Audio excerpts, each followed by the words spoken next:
तो नमस्कार, सभी का स्वागत है। जैसा आपको पता ही है कि सूफी संत श्रृंखला जो है ये काफी समय से चल रही है हमारी।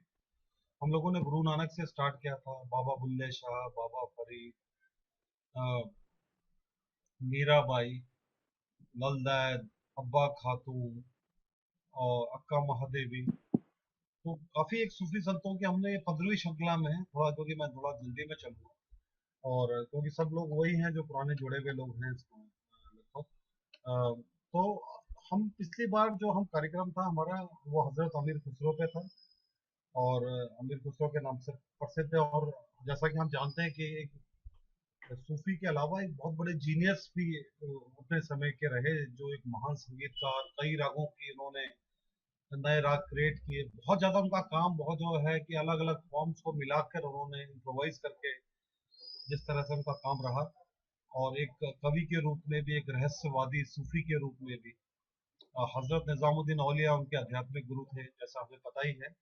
और फारसी और हिंदवी, खास तौर से हिंदवी में जो काव्य रचना बहुत की इन्होंने, लगभग लगभग ऐसा मान सकते हैं कि कव्वाली कहीं ना कहीं जो भारतीय संगीत में इनका जोड़ने का पूरा श्रेय इन्हीं को जाता है। और जैसा कि पहले भी बताया कि इनमें बहुत अलग अलग इंस्ट्रूमेंट भी इन्होंने बनाए, जिसमें जिसमें तबला, जैसे माना जाता है कि तबला ही इन्हीं की जाद है। इसके अलावा इन्होंने बहुत अलग अलग फॉर्म में, जिसे बोलते हैं मसनवी, कत्ता, रुबाई, दो बेती या गजल, ये सब ने काव्य रचना की। तो और बहुत सारे आज भी हम जो दोहे पढ़ते हैं, कई पहेलियां पढ़ते हैं, कई गीत जो हैं, लोरिया जैसे पिछली बार एक जिक्र आया था उसमें। तो कहीं ना कहीं आज भी अमीर खुसरो ऐसे कवि हैं जो आज भी हमारी रोजमर्रा की जिंदगी में उसका एक हिस्सा है। और खासतौर से जो आज की हमारी वीडियोस है वो इस ओर ज्यादा, और पीढ़ियां आती हैं चली जाती हैं, लेकिन जो वो गाने और वो गीत और वो पहेलियां उसी तरह से बने रहते हैं। तो आज सबसे पहले हम एक वीडियो से शुरुआत करते हैं अपनी, फिर बीच में हमारे अंशु मालवीय जी तो हैं, वो भी, उनसे भी लगातार बातचीत करते रहेंगे। और साथ में साजन भाई हैं, वो जो कुछ कुछ गा के सुनाएंगे, हमारे थिएटर ग्रुप का एक हिस्सा है। लेकिन सबसे पहले एक वीडियो देखते हैं, मन से मन तौलिए। ये निराली ने बनाया है और बाकी लोगों ने बनाया है। तो अभी इसको देखते हैं, पहले वीडियो, फिर उसके बाद इसके बात करेंगे। माँ, आपने कहा था आप आज अमीर खुसरो की और कहानियाँ सुनाओगी। हाँ माँ, आपने कहा था और कहानियाँ सुनाओ ना। अच्छा ठीक है, सुनाती हूँ, सुनो। एक रात निजामुद्दीन चिश्ती की खानका में हजरत अमीर खुसरो हाजिर हुए। आते ही बोले, ख्वाजा जी मेरे सरकार, शहंशाह अलाउद्दीन खिलजी ने आज एक राज की बात मुझसे तन्हाई में की, कह दूं क्या? खुसरो, तुम्हारी जुबान को कौन रोक सकता है? अलाउद्दीन खिलजी आपकी इस खानका में चुपके से भेस बदल कर आना चाहता है, जहां अमीर गरीब, हिंदू मुसलमान, ऊंच नीच का कोई भेदभाव नहीं। वो अपनी आंखों से यहाँ का हाल देखना चाहता है।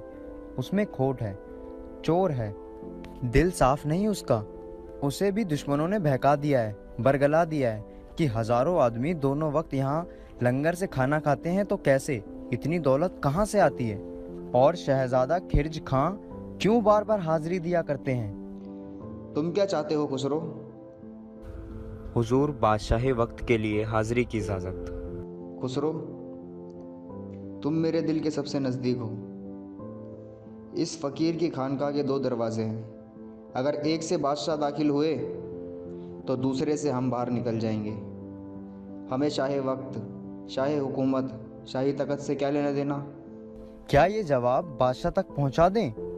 अगर अलाउद्दीन खिलजी ने नाराज़गी से तुमसे पूछा, खुसरो ऐसी राज तुम्हारी ज़ुबान से? खुसरो, इसमें तुम्हारी जान को खतरा है। तुमने मुझे ये राज बताया ही क्यों? मेरे ख्वाजा जी, बता देने में सिर्फ जान का खतरा था, और ना बताना तो ईमान का खतरा था। भक्ति करे ऐसी करे जान सके ना कोई, जैसी मेहंदी पात में रंग रही दबकाए। अच्छा खुसरो, तुम तो अमीरों के अमीर हो, शाही दरबार और बादशाहों से अपना सिलसिला रखते हो। क्या हमारे खाने में आज तुम शरीक होगे? ये क्या कह रहे हैं पीर साहब? शाही दरबार की क्या हैसियत? आज तख़त है, कल नहीं। आज कोई बादशाह है तो कल कोई। आपके थाल के एक सूखे टुकड़े पर शाही दस्तरखान कुर्बान। राज दरबार झूठ और फरेब का घर है। खुसरो दरिया प्रेम का, सो उल्टी वाकी धार, जो उभरा सो डूब गया, जो डूबा वो पार। मगर मेरे ख्वाजा, ये क्या सितम है कि तमाम दिन रोज़ा, तमाम रात इबादत, और आप सारे जहां को खिलाकर भी ये खुद एक रोटी, जौ की सूखी बासी रोटी, पानी में भिगो भिगो कर खाते हैं। खुसरो, ये टुकड़े आज भी गले से नहीं उतरते। आज भी दिल्ली शहर के लाखों मखलूकों में न जाने कितने ही होंगे जिन्हें भूख से नींद ना आई होगी। खुदा का कोई भी बंदा भूखा रहे, मैं कल खुदा को क्या मुंह दिखाऊंगा। तुम इन दिनों दिल्ली में रहोगे ना? कल हम अपने पीर फरीदुद्दीन गंज शकर की दरगाह को जा रहे हैं। हो सके तो साथ चलना। खुसरो, हमने तुम्हें तुर्क अल्लाह का खिताब दिया है। बस चलता तो बसीहत कर जाते कि तुम्हें हमारी कब्र में ही सुलाया जाए। खुसरो और पी एक है, पर देखन में दो। मन को मन से तो लिए, तो दो मन कभू न हो।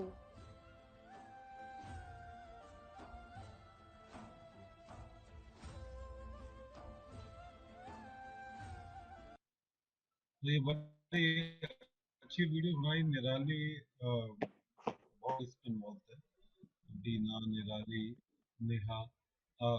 तो अब हम साजन है हमारे साथ। साजन भाई कुछ सुनाएंगे? साजन ही हैं जो हमारी टीम में जो थोड़ा गाना गाते हैं। तो साजन भाई कुछ खुसरो, अमीर खुसरो पे कुछ अगर आप जी। उनका एक कलाम है, मोहे अपने ही रंग में रंग दे।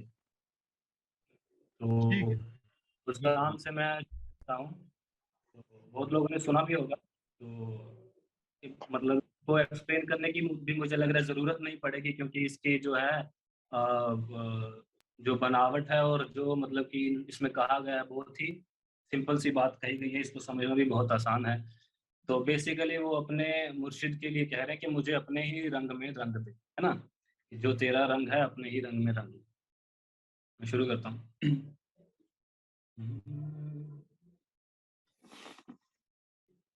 मोहे अपने ही रंग में रंग ले रंगीले, मोहे अपने ही रंग में रंग दे रंगीले, मोहे अपने ही रंग में रंग दे रंगीले, मोहे अपने ही रंग में रंग दे रंगीले। तू तो साहेब मेरा महबूबे इलाही, तू तो साहेब मेरा महबूबे इलाही, मोहे अपने ही रंग में रंग दे रंगीले, मोहे अपने ही रंग में। हमारी चदरिया पी की पगड़िया, हमारी चदरिया, हमारी चदरिया पी की पगड़िया, हमारी चदरिया पी की पगड़िया, दोनों बसंती रंग दे रंगीले, मोहे दोनों बसंती रंग दे रंगीले। तू तो साहेब मेरो महबूबे इलाही, तू तो साहेब मेरो महबूबे इलाही, मोहे अपने ही रंग में रंग दे रंगीले, मोहे अपने ही रंग में। जो तू मांगे रंग की रंगाई, जो तू मांगे एक बहुत ही अच्छी लाइन है ये। आगे कह रहे हैं, इस रंगने का तुझे क्या मतलब, कोई फीस रंगाई, जैसे हर किसी की मेहनत होती है तो रंगने की कोई रंगाई चाहिए, तो उस बारे में बात कर रहे हैं। है ना? जो तू मांगे रंग की रंगाई, जो तू मांगे रंग की रंगाई, मोरा जो बन गिरवी रख ले रंगीले, मोरा जो बन गिरवी रख ले रंगीले, तू तो साहेब मेरो महबूबे इलाही, तू तो साहेब मेरो महबूबे इलाही, मोहे अपने ही रंग में रंग दे रंगीले, मोहे अपने ही रंग में। निजामुद्दीन औलिया है पीर मेरो, निजामुद्दीन औलिया, निजामुद्दीन औलिया, निजामुद्दीन औलिया, निजामुद्दीन औलिया, निजामुद्दीन औलिया, निजामुद्दीन औलिया है पीर मेरो, निजामुद्दीन औलिया है पीर मेरो, प्रेम प्रीत का संग दे रंगीले, मोहे प्रेम प्रीत का संग दे रंगीले, मोहे अपने ही रंग में रंग दे रंगीले, मोहे अपने ही रंग में रंग दे रंगीले, तू तो साहेब मेरो महबूबे इलाही, तू तो साहेब मेरो महबूबे इलाही, मोहे अपने ही रंग में रंग दे रंगीले, मोहे अपने ही, मोहे अपने ही, मोहे अपने ही। शुक्रिया। बहुत खूब साजन सुनते रहेंगे आपको। अभी अंशु मालवीय जी बीच में हैं और हमारे चाहेंगे अंशु मालवीय जी भी थोड़ा सा दोबारा से अगर बात को आगे बढ़ाए। और अभी हमने एक वीडियो भी देखी, गाना भी सुना, और अब अंशु मालवीय जी को सुनते हैं। अंशु सर। जी, बहुत खूब गा रहे थे साजन। और वीडियो भी हम लोगों ने देखा इसके पहले, जिसमें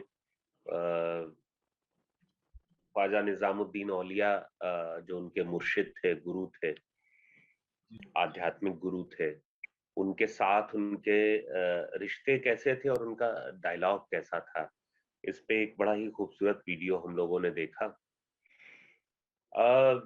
एक बड़ी इंटरेस्टिंग बात है, मैं थोड़े थोड़े में बात करूंगा रजनीश जी, और जी जी जी और बीच में आप वीडियोस और साजन को बुलाते जी रहिएगा, जी क्योंकि जी। बहुत लंबा बोलने में फिर वो प्रवचन जैसा हाँ हो हाँ जाता है ये। अ, तो एक बड़ी खूबसूरत बात है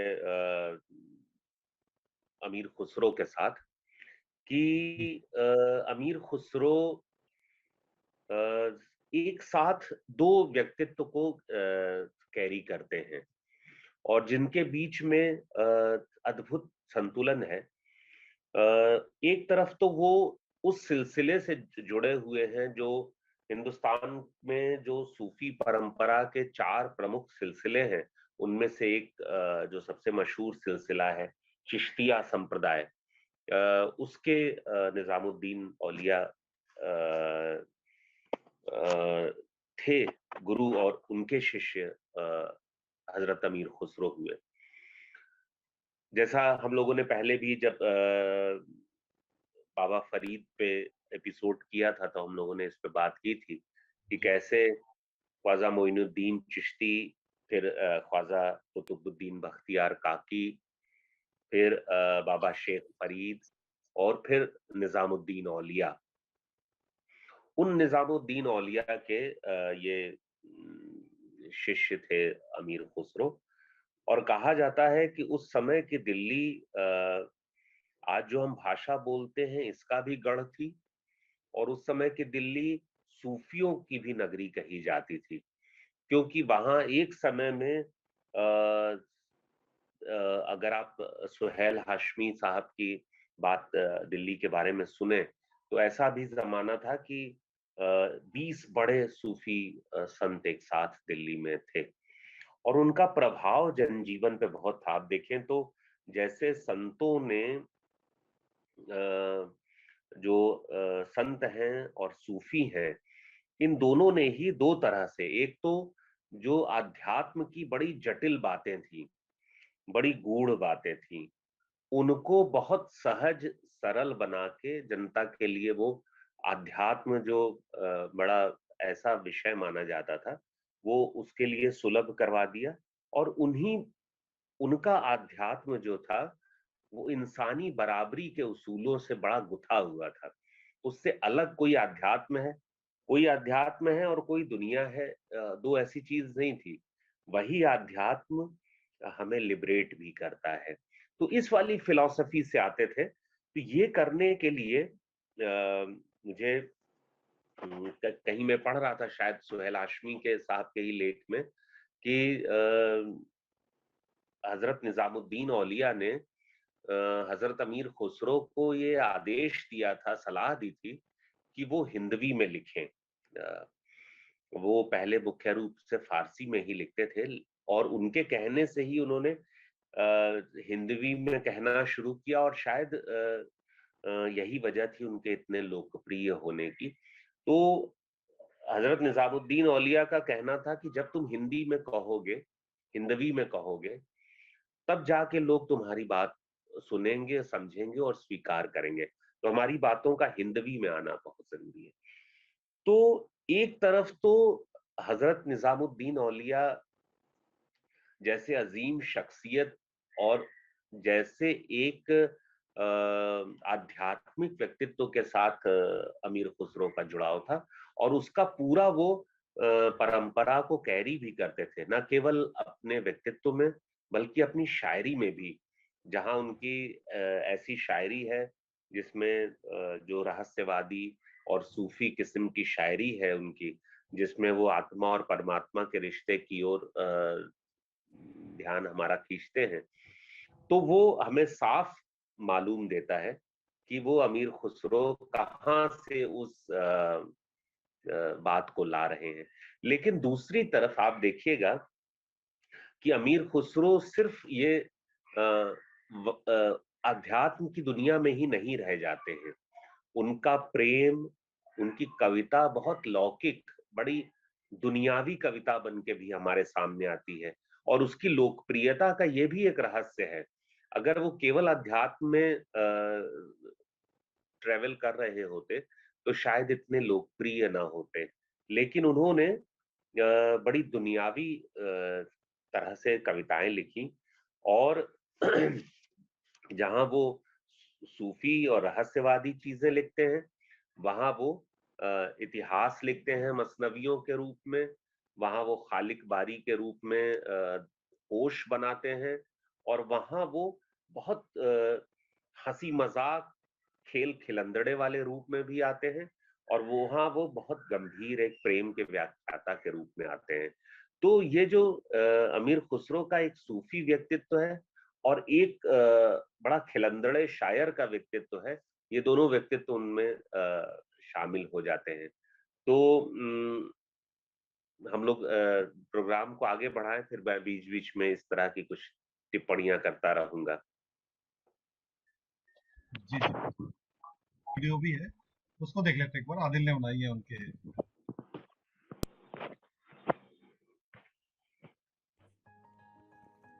ज़बानों की कोई सांप्रदायिक बुनियाद नहीं होती है। इसको अगर हमें महसूस करना हो तो अमीर खुसरो की हिंदी कलामों से बेहतर शायद ही कुछ हो। अपने युग के अजीम शख्सियत अमीर खुसरो को खड़ी बोली हिंदी का पहला कवि भी माना जाता है, जिसे उन्होंने हिंदवी का नाम दिया। हालांकि वे फारसी के भी अपने समय के सबसे बड़े भारतीय कवि थे। लेकिन उन्हें हिंदुस्तान की धरती भा गई थी। शायद इस वजह से उन्होंने अपने कलाम का बहुत बड़ा हिस्सा खड़ी बोली में ही लिखा। अपने दीवान गुर्रतुल कमाल के किरदार में वो लिखते हैं कि तुर्क हिंदुस्तानियम मन हिंदवी गोयम जवाब, शक्र मिस्तरी नदाराम कज अरब गोयम सुखन। माने, मैं हिंदुस्तानी तुर्क हूं और हिंदवी में जवाब देता हूं। मेरे पास मिस्र के शक्कर नहीं है जो मैं अरबी में बात करूं। वहीं वो आगे लिखते हैं, चूमन तूतिये हिंदम अर्रासत पुरसी, जमन हिंदवी परस तनज में गोयम। माने, अगर सही समझो तो मैं हिंदुस्तान की तूती हूं। अगर तुम मुझसे मीठी बात करना चाहते हो तो हिंदवी में ही बात करो। आचार्य रामचंद्र शुक्ल बताते हैं कि खुसरो की हिंदी रचनाओं में भी दो प्रकार की भाषा पाई जाती है। ठेठ खड़ी बोलचाल, जिनमें पहेलियां, मुकरिया और दो सुखने मिलते हैं, जिनमें कहीं कहीं ब्रज भाषा की भी झलक है। पर गीतों और दोहे की भाषा ब्रज या आम काव्य भाषा ही है। खुसरो ने अपने कलाम में एक ही साथ फारसी और हिंदवी दोनों का ही इस्तेमाल भी कई जगह किया है। खुसरो का दीवान गुर्रतुल कमाल में एक ऐसा शेर है जो फारसी का भी हो सकता है और हिंदवी का भी। आरी आरी हमा बियारी आरी, मारी मारी बिरह की मारी आरी। कहीं कहीं तो उन्होंने फारसी के साथ ब्रज और गुजराती का भी इस्तेमाल किया है।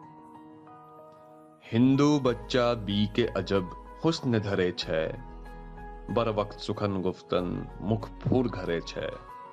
अमीर खुसरो की एक गजल बहुत ही मशहूर है, जिसका एक मिसरा फारसी में है तो दूसरा खड़ी बोली में। जिहाल मिस्की मकुन तगाफुल, दुराए नैना बनाए बतिया, किताब हिजरा नदार में जा, नले हुकाहे लगाए छतिया। आम जनमानस के लिए खुसरो ने कई अलग अलग रचनाएं की हैं, जिनमें पहेलियां, कहमुकरियां, ढकोसले, सुखने, दो सुखने, निस्बतें, अनमेलियां, गीत, कव्वाली, नुस्खे शामिल हैं। कहमुकरियां, किसी बात को कह के मुकर जाना कहमुकरियां कहलाती हैं। इसे हंसी मजाक के लिए इस्तेमाल किया जाता है। वो आए तब शादी होए, उस बिंदु जा और न कोए, मीठी लागे वाके बोल, ए सखी साजन ना सखी ढोल। ढकोसले या अनमेलियां, इनमें झूठ और ढोंग है। इसे उल जलूल बातें भी कहते हैं। भादो पकी पीपली, झड़झड़ पड़े कपास, या गोरी के नैना ऐसे बड़े जैसे बैल के सींग। कव्वाली, कव्वाली एक तरह की धुन है जिसमें गजलें गाई जाती हैं। खुसरो अपनी कव्वाली के लिए काफी मशहूर हैं, जो हिंदी में भी मौजूद है। छाप तिलक तजदीन हीरे, तो से नैना मिला के, प्रेम वटी का गढ़वा पिला के, मतवारी कर दीन हीरे, तो से नैना मिला के। इसी तरह अमीर खुसरो के लिखने का सिलसिला 1325 ईस्वी तक चलता रहा, जो तुगलकनामा पर उनके इंतकाल के साथ ही खत्म हो गया। छोड़ गए तो बस अलग अलग फनों से सजी लंबी विरासत, सिखा गए तो बस इश्क ओ मोहब्बत का हुनर। बहुत कठिन है डगर पनघट की, कैसे मैं भर लाऊं मदवा से मटकी।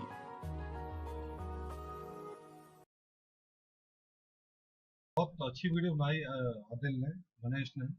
और एक हम मुकरियों का क्योंकि जिक्र हुआ था, हमारी टीम की कुछ लड़कियां मुकरियां कर ही रही थी, तो एक बार एक मुकरियों का भी एग्जांपल देते हैं। बड़ा इंटरेस्टिंग तरीका है, तो एक बार देखते हैं और उसके बाद फिर हम एक बार दोबारा साजन पे आएंगे।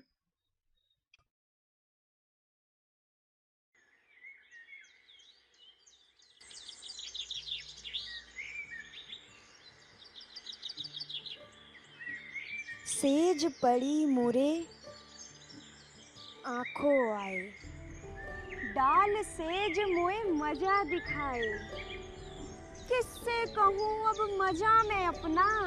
ए सखी साजन, ना सखी सपना।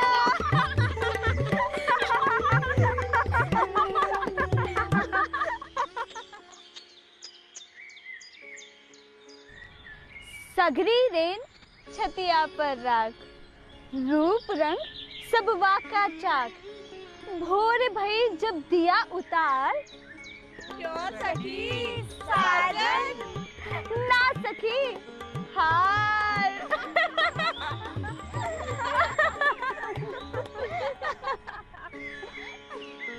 सगरी रेन में संग जागा,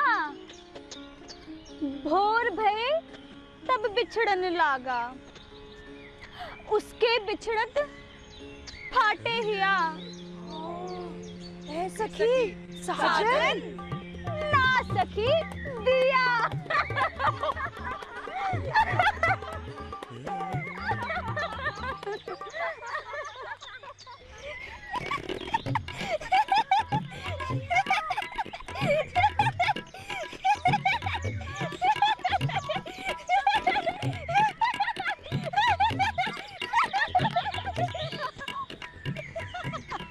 लिपट लिपट के वहाँ से सोई, छाती से छाती लगा के रोई, दांत से दांत बजे तो ताड़ा, ए सखी साजन ना सखी जाड़ा।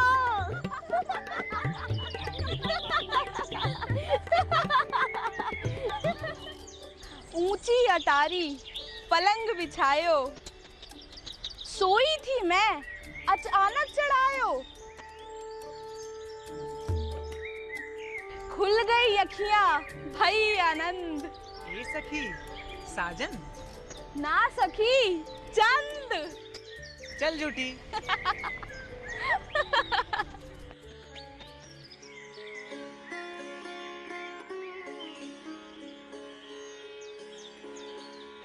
बखत बखत मोए वाकी आस, रात दिनों वो मोए पास,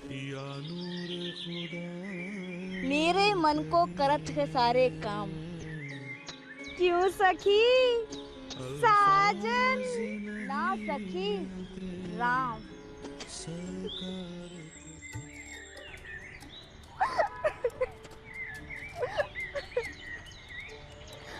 खा गया पी गया दे गया बुत्ता, ए सखी साजन ना सखी कुत्ता।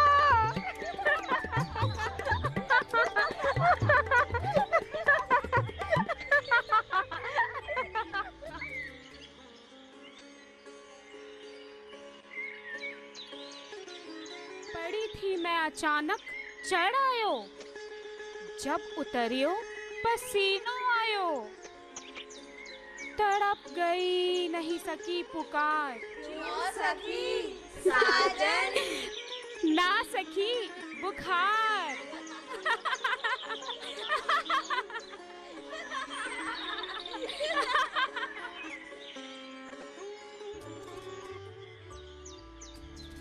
आप हिले और मुँहे हिलाए, बाका हिलना मुहे मन भाए। हिल हिल के हुआ वो निशंखा, ए सखी साजन ना सकी पंखा।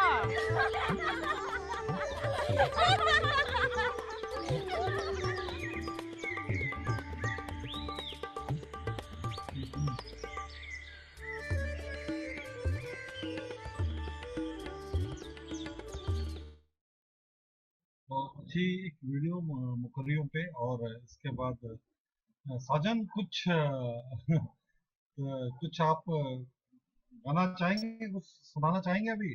हाँ, मैं कह रहा था ये वीडियो तो बहुत ही अच्छी लगी, बहुत ज्यादा खूबसूरत थी। तो मैं अभी कुछ उनके फारसी में हैं चीजें, अगर आप कहें तो मैं आपको थोड़ा पढ़ के या थोड़ा गा करके सुनाता हूँ, बिल्कुल और बिल्कुल साथ बिल्कुल। में कोशिश करूंगा एक्सप्लेन से दो हाँ, चार थोड़ा चार शेर ही। एक्सप्लेन। जैसे जी जी। इंटरेस्टिंग बहुत बात पीछे वीडियो में भी आई कि उनकी एक गजल है कि एक उसका मिसरा जो शेर का उन्होंने फारसी में लिखा है, और दूसरा हम कह लें कि हिंदवी में, या हिंदवी नहीं, वो प्रॉपर ब्रज का ही ज्यादा उसमें टच है। तो एक ब्रज भाषा में मिसरा आता है, जैसे शेर के दो मिसरे होते हैं कि पहली लाइन उन्होंने लिखी है फारसी में और दूसरी लिखी है ब्रज में। तो बहुत ही इंटरेस्टिंग है ये। लेकिन इसका पहला जो शेर है उसमें ऐसा नहीं है, उसमें एक मिसरा भी एक लैंग्वेज में नहीं है, एक मिसरे के भी दो पार्ट करके, जैसे तो पहला पार्ट फारसी में है, दूसरा ब्रज में है, फिर दूसरे मिसरे का पहला पार्ट फारसी में है, दूसरा ब्रज में है। लेकिन आगे वाले जितने भी शेर हैं वो एक फारसी में, एक ब्रज में, एक फारसी में, एक ब्रज में। तो मैं पहले दो शेर आपके सामने पढ़ता हूँ। जिहाल मिस्की मखुन तगाफुल, दुराए नैना बनाए बतियां। तो ये तो पहली जो बात है, ये एक ही मिसरा है, ये दो मिसरे पूरे नहीं हुए, लेकिन एक ही मिसरा है, एक ही मिसरे में दो लैंग्वेजेस हैं। जिहाल मिस्की मखुन तगाफुल, और ये दूसरी ब्रज में आ जाती है, दुराए नैना बनाए बत्तियां, मुझसे नैना चुरा के और बत्तियां बना करके। तो फारसी में जो कह रहे हैं कि जिहाल मिस्की मकुन तगाफुल, जिहाल मिस्की की मेरे हाल को, गरीब, मिस्की माने तो गरीब, कि मेरे इस गरीब के हाल को मकुन तगाफुल, तुम इग्नोर मत करो, दुराए नैना बनाए बत्तियां, नैना चुरा के और बत्तियां बना के ताबे हिजरा नादार मैं जान, ताबे हिजरा, हिजर की जो ताब है, पेशेंस है, मुझ में नहीं है, नादार मैं जान, मुझ में नहीं है, ना ले हो काहे लगाए छतियां, तो तुम क्यों नहीं मुझे अपनी छाती से लगा लेते।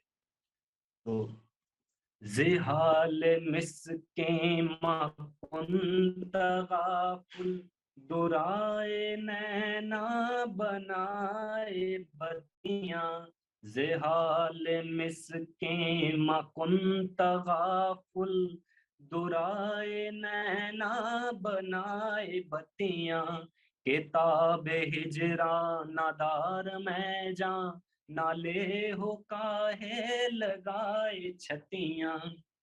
तो दूसरा शेर आता है जिसमें पूरा एक मिसरा फारसी में है और दूसरा मिसरा ब्रज में है। तो वो मिसरा पहला ऐसा है कि शबाए हिजरा दराज चूं जुल्फ, व रोजा वसलत चो उम्र कोता। कह रहे शबाए हिजरा, हिजर की जो रातें हैं, दराज चूं जुल्फ, इतनी लंबी हैं, जुल्फों के जैसे लंबी, जुल्फों की तरह हिजर की रातें जो हैं वो लंबी हैं। वह रोज वसलत, जबकि वसल के जो दिन हैं, जो उम्र कोता, वो उम्र की तरह बहुत छोटे हैं। इंटरेस्टिंग सी बात कह रहे हैं कि जो मतलब रातें तो जो है, हिजर की रातें तुम्हारी जुल्फों की तरह लंबी हैं, और जो वसल की मतलब कि दिन है, जो मिलने के दिन है, वो हमारी उम्र की तरह छोटे हैं। तो शबाए हिजरा दराज चूं जुल्फ, व रोज वसलत चो उम्र कोता, सखी पिया को जो मैं न देखूं। अब दूसरी बात ब्रज में कह रहे हैं वो, सखी पिया को जो मैं न देखूं, तो कैसे काटूं अंधेरी रतियां, जिहाल मिसके मकुन तगाफुल, दुराए नैना बनाए बतियां। तो इसी तरह से ये पूरी क्या नाम है चलती रहती है। एक और उनकी बहुत फारसी में इंटरेस्टिंग है, उसका एक दो शेर सुनाता हूँ मैं। कि खबरम रसीद इम शब, खबरम रसीद इम शब के निगार खाही आमद, सरे मन फिदाए राह के सवार खाही आमद। खबरम रसीद इम शब, आज रात को उनकी खबर पहुंची है कि निगार खाही आमद, कि जो प्यारा है, बिलव्ड है, जो साजन है, वो आज रात को आ रहा है। सरे मन फिदाए राह, मेरा सर उस राह पे फिदा हो जाए, के सवार खाही आमद, जिस राह से वो सवार होके आ रहा है। खबरम रसीद इम शब के निगार ख्वाही आमद, सरे मन फिदाए राह के सवार ख्वाही आमद, हमें आहवां के सहरा सरे खुद निहाद बरकफ, के सहरा के जितने भी आहवां हैं, हिरण हैं, वो सरे खुद, अपने सर को, निहाद बरकफ, अपने हाथों पे लिए बैठे हैं, अपने सरों को अपने हाथों पे लिए बैठे हैं। बा उम्मीद आन की, इस उम्मीद में कि रोज ही, कि किसी दिन, बा शिकार खाही आमद, कि किसी दिन उनके शिकार के लिए तुम आओगे। तो खबरम रसीद इम शब के निगार ख्वाही आमद, सरे मन फिदाए राह के सवार ख्वाही आमद, हमें ahवान सहरा सरे खुद निहाद बरकब, बा उम्मीद आन के रोजी बा शिकार ख्वाही आमद। तो ये एक फारसी में थी। अभी चलिए आप प्रोग्राम को आगे बढ़ाइए, और कुछ सुनाना होगा तो मैं फिर कोई गीत सुनाऊंगा। जी जी, बहुत बहुत धन्यवाद। बस अंशु जी अगर इजाजत दे तो एक वीडियो छोटी सी है वो चला लेते हैं, फिर आपसे लगातार चर्चा कर सकते हैं, और बच्चे भी अगर कोई जी जी एक वीडियो, हाँ एक वीडियो ये देख लेते हैं। खास तौर से ये बड़ा एक लोकेश और सिद्धांत ने मिलके बनाई है, देखते हैं। काका, काका, ओ काका, कहाँ हो भैया? ओ, यहाँ बैठे हो? हिल लो, हम सागरा गांव छान मारे। हाँ काका, ए काका, का हुआ? काहे गुमसुम बैठे हो भैया? कोनो बात है का? काका अब हमको का बताएं, जब जब हम आपको ऐसे गंगा घाट पर देखते हैं ना तो हमारे मन में एक तो सवाल आता है। अब आपके दोनों बिटियन का ब्याह हो गई और बड़के भैया भाभी संग दिल्ली में अच्छी खासी प्राइवेट नौकरी करत हैं। अब कौन बात का दुख है भैया? हमको नहीं बताओगे? अरे ऐसन का बात है काका, बता भी दो। का बताई मंगल, दोनों बिटियन का बियाह हो गया। अब सब पूरा घर सुना सुना लगा था। मंगल, हम वो दिन कभो न भुला जौन दिन हमार बिटिया हमार घर छोड़ के गई। बहुत रही बाबुल घर दुल्हन, चल तोरे पी ने बुलाई। बहुत खेल खेली सखियन से, अंत करी लड़काई। विदा करन को कुटुंब सब आए, सगरे लोग लुगाए। चार कहार मिल डोलिया उठाई, संग परोहत और भाई। चले ही बनेगी होत कहाँ है, नैनन नीर बहाई। अंत विदा हो चली है दुल्हन, काहू की कछु न बने आई। मौज खुशी सब देखत रह गए, मात पिता और भाई। मोरी कौन संग लगन धराई, धन धन तेरी है खुदाई।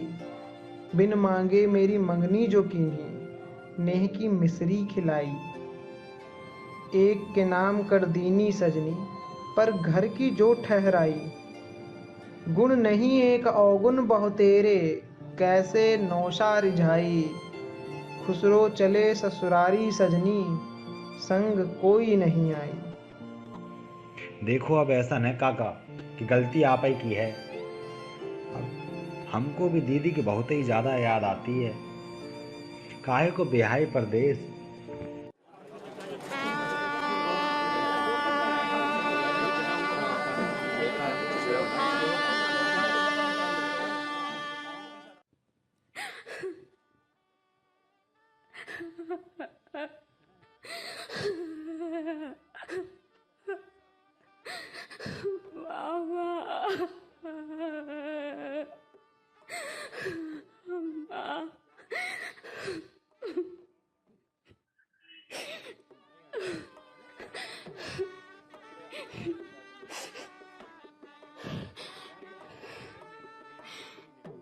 काहे को ब्याहे विदेश,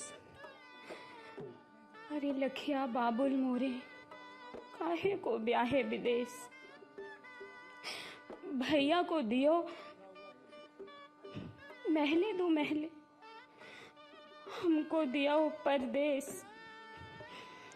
हम तो बाबुल तोरी खूटे की गईया, जित हाके हक जई हैं। हम तो बाबुल तोरे बैल की कलियां, घर घर मांगे जई हैं। कोठे तले से पलकिया जो निकली, बीरन में छाए पछाड़। हम तो है बाबुल तोरे पिंजरे की चिड़िया, भोर भय उड़ जई हैं। तारों भरी मैंने गुड़िया जो छोड़ी छूटा सहेली का साथ, डोली का पर्दा उठा के जो देखा आया पिया का देश। काहे को ब्याहे विदेश, अरे लखिया बाबुल मोरे, काहे को ब्याहे विदेश। अमीर खुसरो की इस रचना के कुछ भागों को फिल्म उमराव जान के लिए जगजीत कौर ने खयान के संगीत में गाया।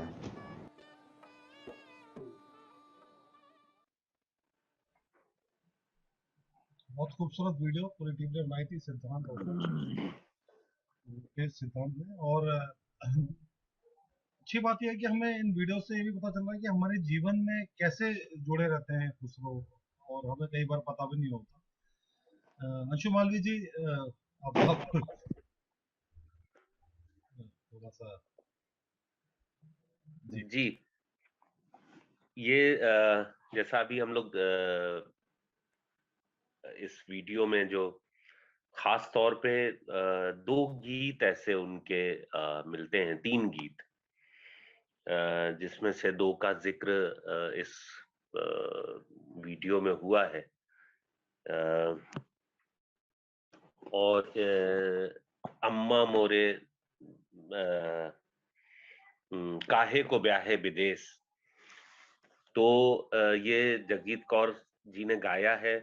और अगली बार अगले प्रोग्राम में हो सके तो हम इसको पूरा गाना ऐसे साथ एक बार सुनेंगे तो और अच्छा रहेगा कि किन किन लोगों ने, क्योंकि अगर आप देखें तो अमीर खुसरो हमारे सिनेमा और गैर सिनेमा का जो आधुनिक संगीत जगत है, चाहे वो शास्त्रीय जगत हो, चाहे वो सेमी क्लासिकल का जगत हो, और चाहे फिल्मी संगीत हो, अमीर खुसरो बहुत करीने से मौजूद हैं। वो चाहे मुजफ्फर अली के कंपोज किए हुए गाने हों, आबिदा परवीन की गाई हुई कव्वालियां हों, गुलाम अली ने ये बहुत खूबसूरत गाया है ज़ेहाल मिस्कीन, जिसे अभी साजन गा रहे थे। साजन ने अपनी एक धुन बनाई है, खुद से कंपोज किया है, बड़ी खूबसूरत धुन है। तो इस तरह से बहुत सारे लोगों ने अमीर खुसरो को समय समय पे और उनकी ऐसी चीजें जो भक्ति परक है, ऐसी चीजें जो सामाजिक जीवन से हैं, और फूल रही सरसों सघन वन जैसे एकदम शास्त्रीय रागों में निबद्ध करके भी गाई गई हैं। तो इतना रेंज है अमीर खुसरो का और इतनी जिंदगी से जुड़े हुए हैं। अगर आप कविता के तौर पे अमीर खुसरो को देखेंगे तो आपको फिर अमीर खुसरो के बाद जाके नजीर अकबराबादी ही ऐसे शायर मिलेंगे जो इस तरह से, जिनके पास इतने विषय हैं और इतना रेंज है कविता का, और उस मामले में शायद नजीर अकबराबादी खुसरो से भी आगे निकल जाते हैं। वो हमें सोचना पड़ेगा, क्योंकि नजीर अकबराबादी बिल्कुल भी सूफी परंपरा से नहीं आते हैं, तो हम उनको इस सीरीज में लेंगे कि नहीं लेंगे। लेकिन वो जिस परंपरा से आते हैं, वो अगर हम खुसरो की कोई परंपरा माने तो नजीर अकबराबादी उसके सबसे एक बहुमूल्य नगीने हैं। तो ये जो तरीका है जिसमें वो ढकोसले और दूध सुखने और पहेलियां, दो सुखने और निस्बतें और इस तरह की चीजें एक तरफ वो लिख रहे हैं, यानी जिंदगी से जुड़े हुए। तो पहला तो ये एक हमको देखना होगा कि अमीर खुसरो अपने सारे आध्यात्मिक उसके बाद भी सेलिब्रेशन ऑफ लाइफ वाले शायर और कवि हैं। उनकी रचनाओं में जिंदगी का उत्सव है, और इस दुनिया को त्यागने का, कहीं दूर जाने का भाव नहीं है, सन्यास नहीं है उसमें, जैसा बहुत सारे संतों सूफियों में एक सन्यास वाला भाव मिलता है। वो उनके अंदर नहीं है, बल्कि वो इस पे हम लोग एक बार जो हम लोग और एपिसोड बनाने की सोच रहे हैं, तो अमीर खुसरो और प्रेम उसको सिर्फ बनाएं, जिसमें हम लोग इस पे और बात कर सकते हैं। तो ये जो सेलिब्रेशन ऑफ लाइफ है, इसमें वो संन्यास लेने की, दुनिया छोड़ने की और कहीं जाने की बात नहीं करते। वो इसी जीवन का उत्सव मनाने के लिए हमेशा प्रस्तुत रहते हैं। वो चाहे प्रेम का तरीका हो, चाहे छेड़छाड़ का तरीका हो, चाहे खिलवाड़ का तरीका हो, और चाहे कुछ हद तक अश्लीलता भी हो। जो हम मुकरियां उनकी सुनते हैं और ये सारी, उसमें एक हद तक अश्लीलता भी है।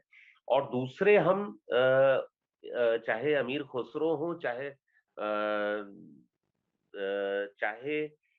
नजीर अकबर आबादी हो, हम ये देखते हैं कि वहां पे किस तरह से खुलापन है। अश्लीलता कहना उसे गलत होगा। तो जो भारत के बारे में ब्रिटिश पूर्व भारत की बात की जाती है, तो ज्यादातर उसको एक जकड़बंद और कुंठित समाज की तरह से पेश किया जाता है।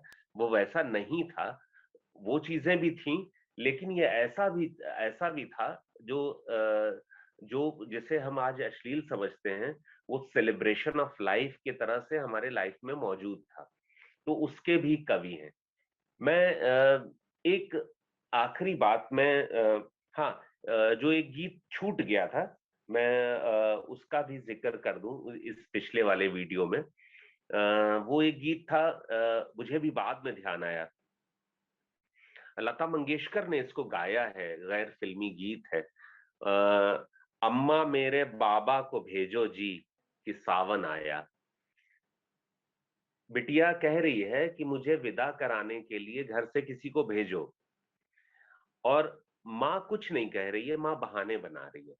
और उस बहाना बनाने का अर्थ इतना स्पष्ट है, कहीं बोला नहीं है उन्होंने, लेकिन वो अर्थ इतना स्पष्ट है। वो अर्थ ये है कि उसकी विदाई के लिए जब जाना होगा, तो जितना साजो सामान ले जाना होगा, उसकी हैसियत नहीं बची है शादी करने के बाद माँ बाप की। तो माँ बहाने बनाती है कि वो बहाने क्या है? अम्मा मेरे बाबा को भेजो जी कि सावन आया, बेटी तेरा बाबा तो बूढ़ा री कि सावन आया। तुम्हारा बाप तो बूढ़ा हो गया है। अम्मा मेरे भाई को भेजो जी कि सावन आया, बेटी तेरा भाई तो बाला री, वो तो बहुत बच्चा है अभी, कि सावन आया। अम्मा मेरे मामू को भेजो जी कि सावन आया, बेटी तेरा मामू तो बांका री कि सावन आया। ये छोटा सिंपल गीत है, और इतना मार्मिक है भी, और इसको बहुत ही मार्मिक तरीके से गाया भी है लता मंगेशकर ने। तो सब कुछ कहा जा रहा है कुछ भी ना कहते हुए।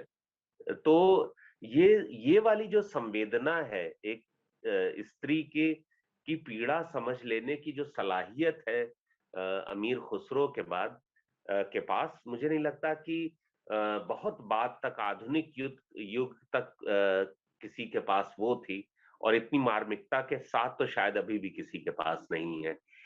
तो मैं एक और प्रसंग का जिक्र करके और फिर अपनी बात आज की खत्म करूंगा।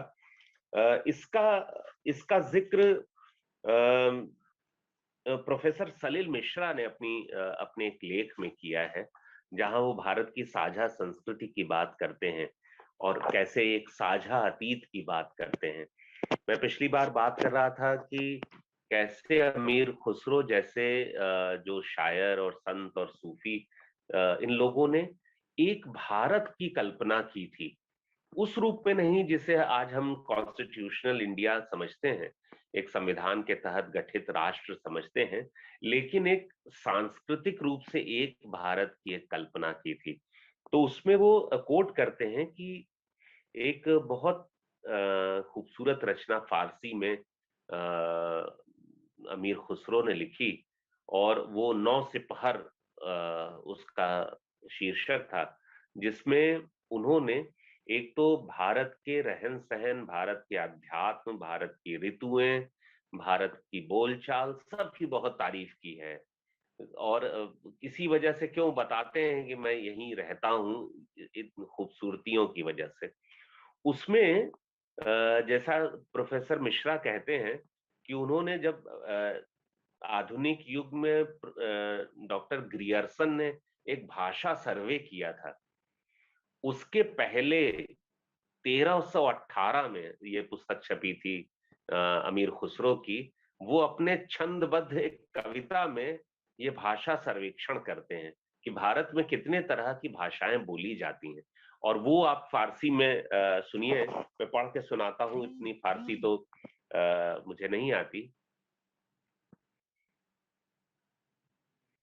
सिंधियो लाहौरियो कश्मीरो गर, धार समंदरी तिलगियो गुजर, माबरियो गोरियो बंगाल सो अवध, दिल्लियो पैरामकश अंदरह माहद, ई हमा हिंद बीस्त जियायम में कुहन, आम्मा बकारस्त बहर गुना सुखन। ये फारसी का पूरा छंद है उनका।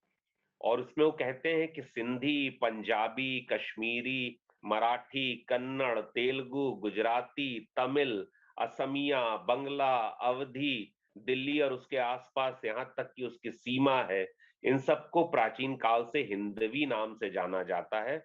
बहरहाल अब मैं अपनी बात शुरू करता हूं।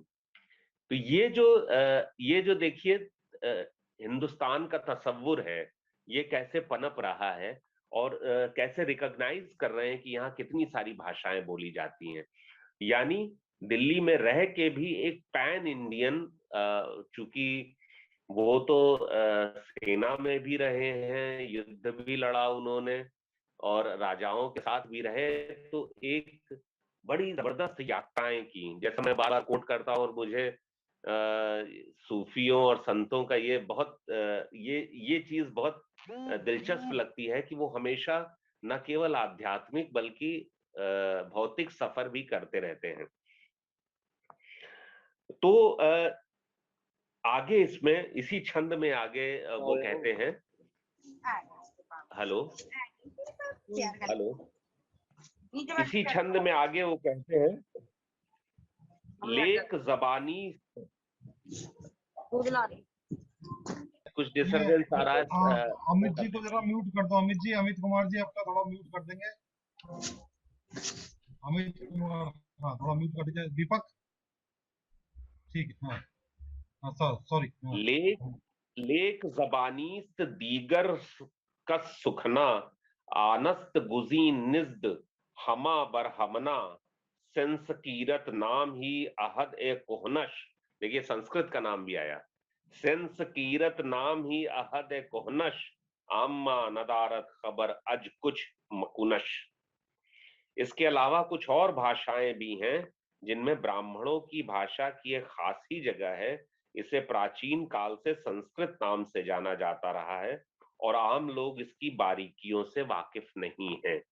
ये उसी लिंग्विस्टिक सर्वे चल रहा है हमारे अमीर खुसरो का। इस बात गुत हिंद बहुज्जत की राज हस्त, बर पारसियो तुर्की अज अल्फाज खुशगवार। फारसी और तुर्की की तुलना में हिंदवी अपने मधुर शब्दों के कारण अधिक लोकप्रिय है। वो ये भी बताते हैं कि मैं क्यों हिंदी में लिख रहा हूं, जबकि वो फारसी के बहुत बड़े कवि थे और फारसी का अद्भुत और अरबी का भी उनको ज्ञान था। वो बहुभाषा भाषी थे, लेकिन वो बार बार, जैसा अभी एक बड़े इंटरेस्टिंग जो उसका एक दोहे का जिक्र आया था वीडियो में, जिसमें वो गुजराती भी शामिल करते हैं। ब्राह्मण बच्चा दीदम अजब हुस्न धरे छे, बरबते सुखन गुफ्तन मुंह फूल झरे छे। तो उसमें वो गुजराती का भी छौंक देते हैं अपनी भाषा में। वो इतने बहुभाषी इंसान हैं, लेकिन वो हिंदवी को क्यों चुनते हैं, इसका कारण बताते हैं। और दूसरे, उनकी नजर में ये भाषा का रेंज है। आपको यही रेंज अभी हम किसी दौर में करेंगे। उस हजरत बंदा नवाज गेसू दराज के ऊपर जो कर्नाटक जाके बस गए थे, और उनकी भाषा में भी आपको, अभी हम लोग जब वली दक्कनी की भाषा देखेंगे और वली रखनी पे भी हम लोग कभी एपिसोड करेंगे तो हम देखेंगे। तो अमीर खुसरो इन सब की जैसे आमद का संकेत दे रहे हैं कि उनके बाद क्या क्या, कौन कौन से शायर, कौन कौन से कवि, कौन कौन से सूफी आने वाले हैं और ये हिंदुस्तान की भाषा कैसे बनेगी, इसका जैसे लगता है कि वो एक बिगुल बजा रहे हैं। तो उनको निस्संदेह हम लोग बाबाए हिंदुई कह सकते हैं। हिंदुस्तान हिंदवी के आदि पुरुष जो हैं, आदि मानव वही हैं। और उन्होंने भाषा को, ऐसा नहीं कहा जा सकता कोई एक व्यक्ति कोई एक भाषा नहीं बनाता है, लेकिन उन्होंने भी हिंदवी बनाई नहीं है, लेकिन जैसा इसका रख रखाव और जैसे इसको निखारा है, वो वही भाषा है जो हमारे आज तक हिंदुस्तान जो हिंदुस्तानी भाषा है, जिसको बाद में प्रेमचंद और गांधी जिसकी राष्ट्रभाषा के रूप में जिसकी तायीद करते हैं। तो मैं अपनी बात खत्म करता हूँ। बार बार मुझे जब भी इन सूफियों और शायरों पे बात करता हूँ तो ये लगता है कि इनके अंदर जो एक सांस्कृतिक स्वरूप है भारत का, वो कितना खूबसूरत है, उसके बारे में शायद हमेशा बात की जा सकती है, करनी चाहिए। शुक्रिया।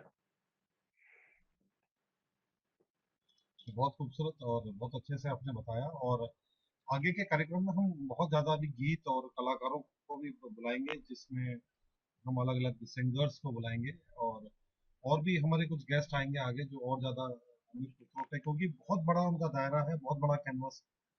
इंदिरा मुंशी जी भी हैं बीच में, अगर आप कुछ कहना चाहें मैम, या और भी कोई, क्योंकि अब जाने का समय हो गया, अगर कोई भी कुछ कहना चाहे। इंदिरा जी हैं। नमस्कार आप सबों को, नमस्कार। बहुत नमस्कार। बहुत अच्छा लगा आज, मुझे एक तरह का आनंद सा आ गया। सब कुछ बहुत बढ़िया था, जिस तरह की विजुअल्स थे, उसी तरह के गाना, अंशु जी के कंटेंट, आप सबों के कमेंट्स, आनंद आ गया।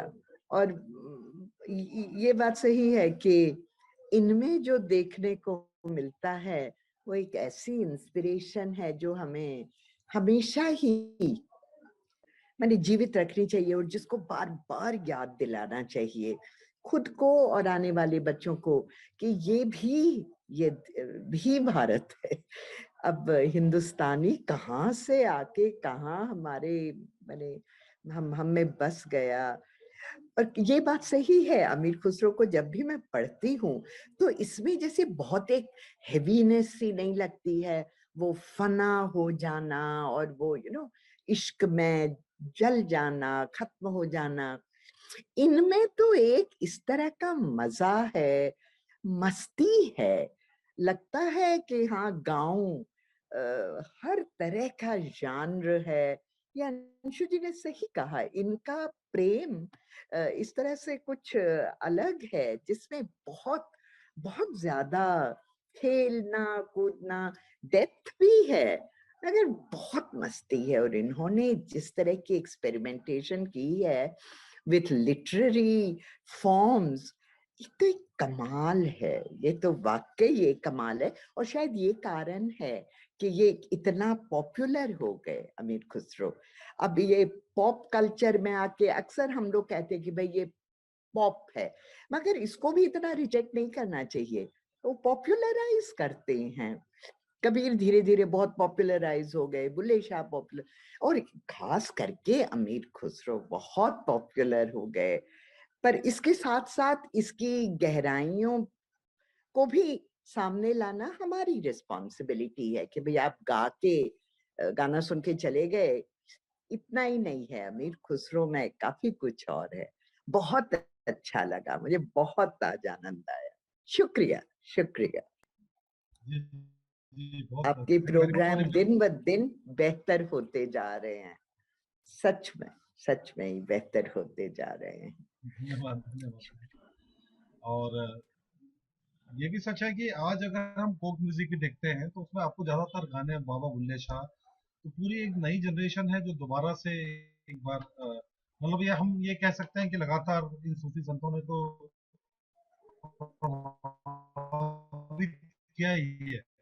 अमीर खुसरो आप सुन सकते हैं अभी भी किसी रॉक या किसी फ्यूजन या किसी कोक स्टूडियो जैसे मंच में भी सबसे ज्यादा अगर आप किसी लिरिक राइटर को ढूंढेंगे तो वो सब बाबा बुल्ले शाह, अमीर खुसरो।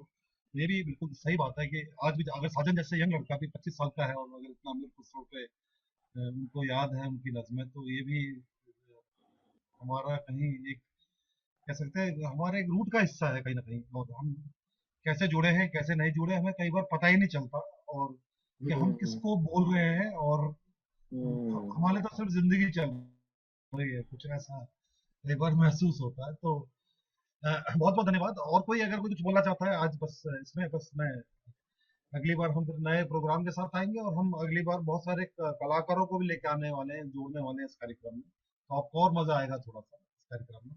बहुत बहुत शुक्रिया, बहुत बहुत शुक्रिया जी, बहुत बहुत धन्यवाद। तो अगली बार दोबारा मिलते हैं, दोबारा एक नए इसी अमीर खुसरो के साथ भी करेंगे, लेकिन बीच में कार्यक्रम और जोड़ रहे हैं हम, क्योंकि बीच में हम एक रामलीला पे भी कार्यक्रम करेंगे।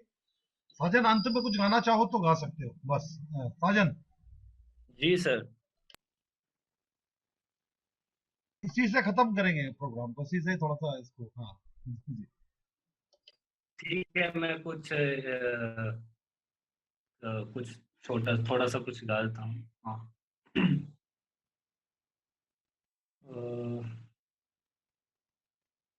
छाप तिलक की मैं कुछ लाइनें आपको सुना देता हूँ, है ना।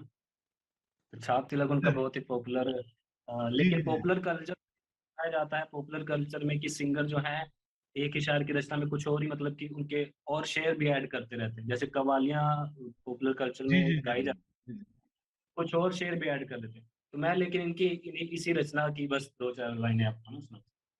जी जी जी। छाप तिलक सब छीन हीरे मोस नैना मिलाई के।